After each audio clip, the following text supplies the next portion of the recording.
Hello everyone, my name is Kyi Cin, and today I'll be presenting on the significance of word choice in Hamlet for my ENG4U Unit 4 Assignment 5. So let's start by looking at the central ideas of the article, New Words in Hamlet. So to begin, there is a common belief that Shakespeare invented 600 new words, but this claim is often misunderstood. So these words were only new to Shakespeare's writing, but it's not necessarily news to the English language itself. And this misunderstanding happens because language history is quite uncertain.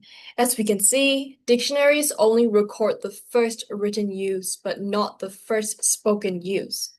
And also, defining what counts as a word can be very complicated since it changes in spellings, meanings, and grammars, and these can blur the boundaries between the words.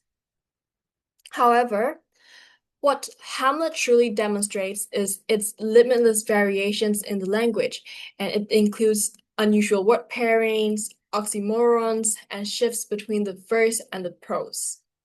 So overall, we can say that the word choice in Hamlet is very powerful because each word contributes to deeper ideas about revenge, madness, and betrayal. Now let's look at a few examples of fresh, forceful words in Hamlet. So starting with pestilent, it was used in the Act 2, and Hamlet describes the world as pestilent, which means deadly or likely to cause an epidemic.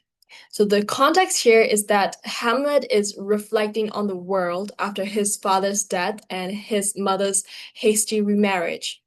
So by turning something that is beautiful, such as air, into disgust, it shows Hamlet's distorted mindset.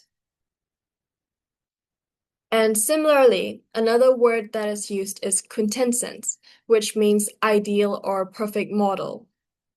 So in the same speech, however, Hamlet calls humans the quintessence of dust.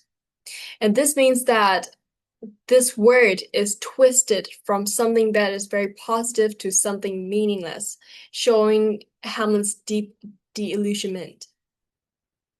And another word is cudgel. It means to beat with a heavy club. So in this context, it was actually used by the gravedigger.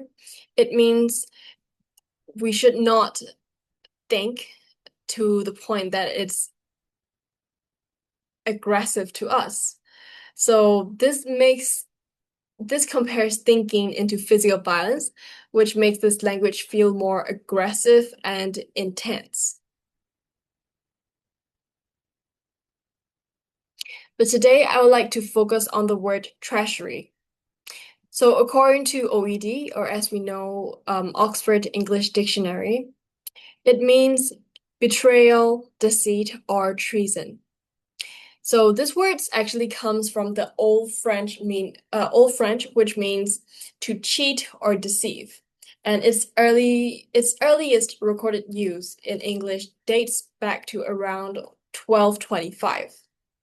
And most importantly, treachery is always used as a noun in English, and now it is only used as a formal or literary context with only two occurrences per million words. This means that it carries a strong connotations of moral condemnation, and it doesn't show just a betrayal, but it shows the one that involves deep corruption and disloyalty. So in Hamlet, these words appear at critical moments in the play. So for example, in Act 5, Scene 2, Hamlet shouts, "Treachery seek it out."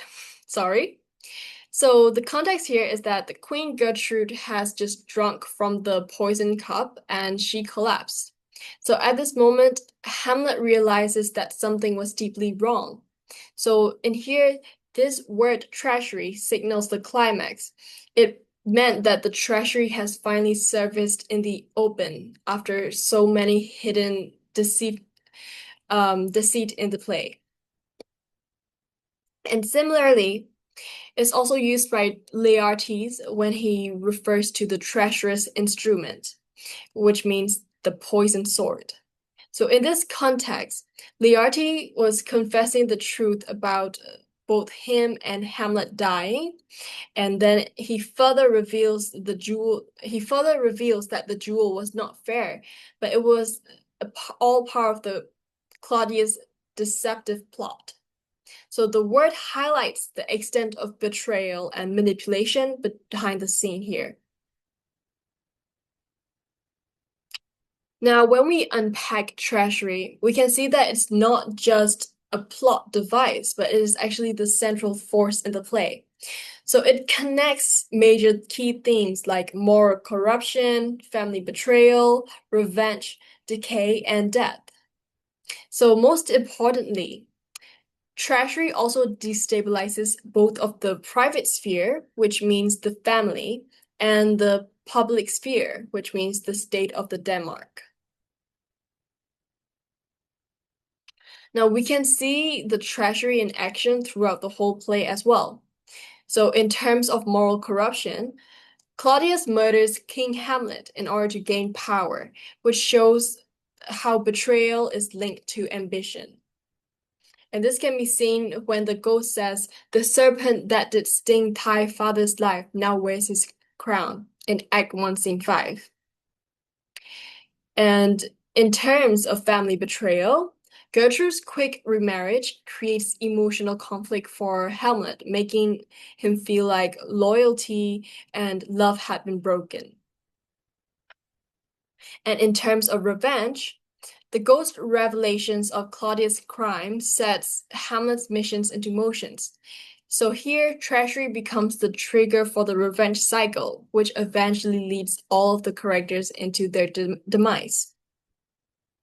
And finally, in Decay and Death, Claudius uses poison multiple times, leading to the death of several characters. So this reinforces the idea that treachery spreads like disease. It destroys everything around it. So in conclusion, Shakespeare did not just simply invented 600 words, but his genius lies in creative word use. So in Hamlet, the language is very flexible and expressive, which allows Shakespeare to reflect these complex psychological and moral ideas. And also, the word treachery is especially important in this play because it reveals the deep corruption and betrayal at the heart of the play Hamlet. And ultimately, this betrayal poisons both of the family and the state of the Denmark, driving the cycle of revenge that leads to the tragic destruction of all of the characters. So this is it for my presentation, and thank you so much for watching.